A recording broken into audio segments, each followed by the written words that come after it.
Okay, so here's some side-by-side footage with the RunCam Split Mini version 2 and the Foxeer mix.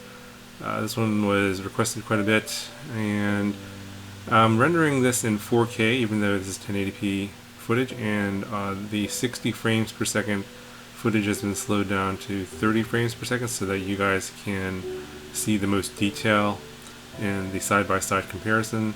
Another thing you notice here, it's very cloudy, so you should be able to get a good idea what the low light performance is of the mix compared to the Split Mini.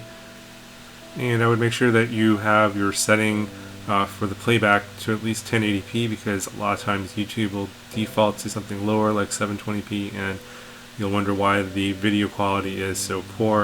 And it's because YouTube is sending you a lower quality video, so make sure you're at least set to 1080p if you're watching this comparison. And if you have a 4K monitor, you could blow it up to 4K and really get some detail in the video footage, and you'll be able to see what's different between the two cameras.